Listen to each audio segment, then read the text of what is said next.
Well, we're back again, and we're really grateful that you're here.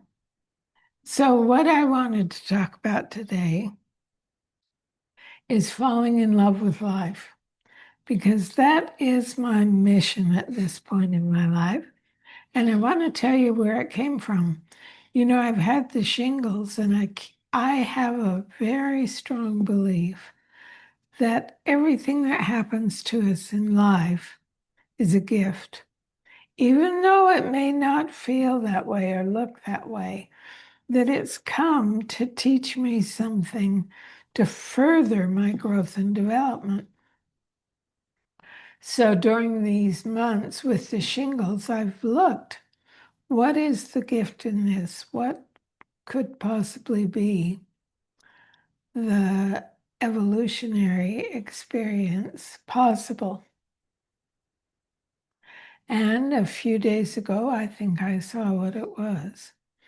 And what I got very clearly is the shingles were here to get me to surrender to living just more on the physical plane, but to evolve into more of love, into more of my heart wisdom, into more of what's closer to, we might say, the divine.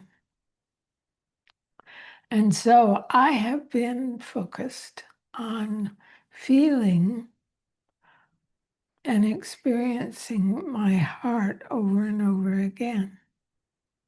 And it's very charming. And what it's yielded is I've fallen in love with everything in life as it presents itself, whether it be the oranges on the counter across the way, or the people that I meet,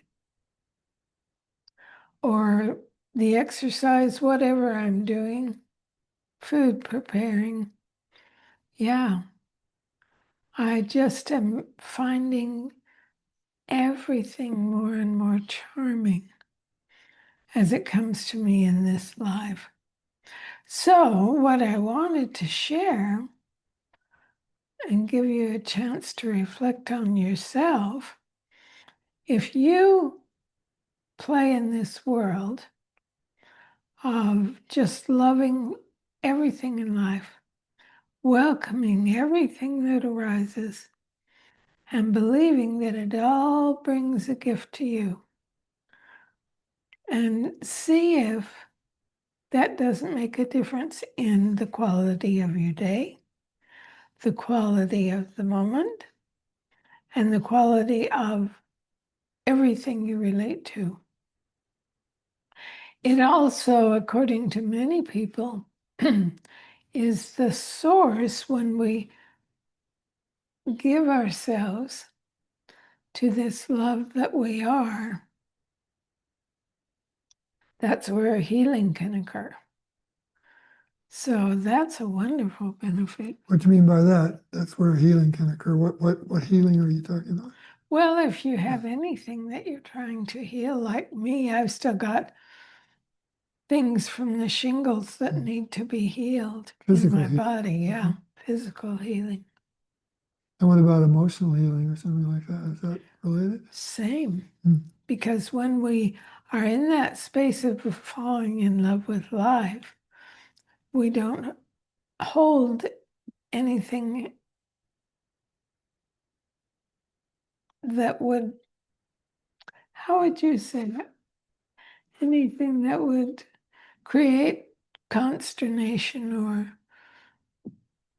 unpleasantness in our lives. We're focused on the love that we are, what's higher in our lives. What I hear you saying is similar, ties back to what we did last week about um, finding the field. You know, Rumi's poem, Beyond Ideas of Right Doing and Wrongdoing, there is a field. I'll meet you there. What I hear you describing is the experience of being in that field. It's just you're in love with life because its life is always moving through this field. And we're the ones who put these labels on right, wrong, should happen, shouldn't happen. I shouldn't have shingles. Oh, why did that happen? All of that. So what I hear you talking about is the restrictive nature that our mind puts on experiences that come that limit us and so make it challenging to see the gift. Um, and yeah, I would just say it a little differently too, that I don't see like shingles comes to teach me something. When shingles occurs, it's the same as every other occurrence in my life. It comes as an invitation to go beyond right thinking or wrong thinking, which is simply to label it in some restrictive way and stay in that open field of the love that we are. Oh, I love how you explained that, Bill. That's so simple and so clear. Yeah, that's what I'm talking. Exactly. Yeah. And yeah, it is so sweet. And it isn't something that is a state that's acquired. I mean, everybody experiences this all through their lives and probably every day to some small extent. It's what occurs when we are fully present. When we're fully present, we aren't seeing what's occurring through the filters of our mind that are looking for, is this safe, is this not safe, just so rapidly labeling whatever is occurring based on past experience. Oh, I remember that person did this, I can't trust them. It's just like, if we're really present, that person shows up in the moment, new, clean, and I can fall in love with that person. And if their behavior is not trustworthy, I don't have to stop loving them. I can say no to their behavior because people are not their behavior.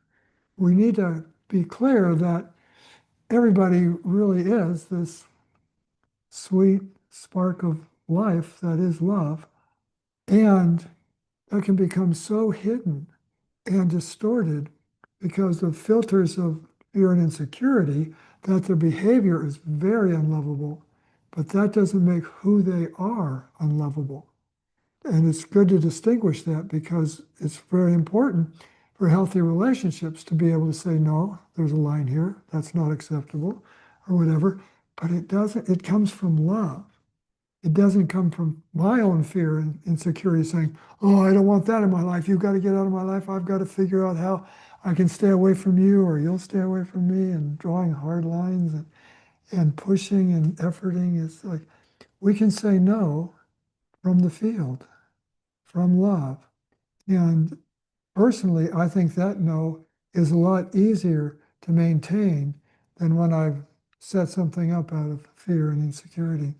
Yeah, good point. And then the question comes, how does that relate to food, falling in love with life? Well, when we're in our hearts, when we fall in love with life or anything, we become far more creative so we can create new dishes. We can hear our body's wisdom very clearly as to what it wants more of and less of. We can just be more aligned with what's good. Yeah, the true nature and value of food, which is to nourish the body and not get caught in how certain foods can really alter the way we feel. So it moves us out of that cycle of turning to food to try and deal with an emotional experience. Yeah, that too. So, recipe, we made a creamy wild rice stew with, Mushrooms, carrots, yeah, beautiful mushrooms, carrots, pepper. leeks. It was very good. Leeks. Yeah. So, if you want something hearty Mm. that's great for a cold day, this is a good dish to make. Give it a try and see what you think. I love mushrooms with wild rice. I think they're a wonderful blend.